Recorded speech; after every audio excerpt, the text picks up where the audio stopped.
Le domaine de la voirie est en plein essor dans le Grand Libreville. Dans la commune d'Akanda, l'axe Factory au Cala est en cours d'aménagement. Mais quelle en sera l'utilité? C'est une bretelle qui sert à désengorger l'axe principal. Parce qu'on a constaté que on arrivait aux heures de pointe, il y avait des difficultés, des ralentissements, des bouchons qui se créaient sur l'axe principal menant au delta. Et là, nous avons décidé d'ouvrir et d'assainir cette bretelle.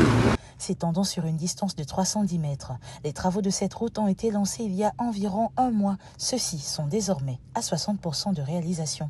Les maîtres d'ouvrage sur le terrain nous énoncent les quelques difficultés auxquelles ils ont été confrontés dans l'exécution des travaux. Il faut aussi ajouter sur la grosse partie qui nous a rendu vraiment en termes de difficultés sur le terrain, c'était surtout la partie terrassement.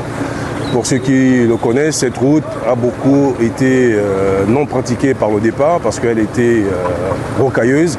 Donc il a fallu faire d'abord un gros terrassement sur toute la voie avant de pouvoir commencer maintenant à poser, comment on va dire, tout ce qui est polyane et le ferrage de toute la route et le bétonnage. Voilà. Plusieurs vases secondaires en béton ont vu le jour ces derniers temps, suscitant de nombreuses interrogations. Quelle est donc la différence dans l'usage entre béton et goudron? La seule différence, c'est que le coût du béton est moins cher et plus rapide, mais qu'à cela ne tienne, les travaux, que ce soit la couche de base, que ce soit la couche de forme, sont faits dans les normes. C'est seulement l'enveloppe qui diffère, c'est-à-dire entre le béton bitumineux, qu'on appelle vulgairement le goudron, et le béton.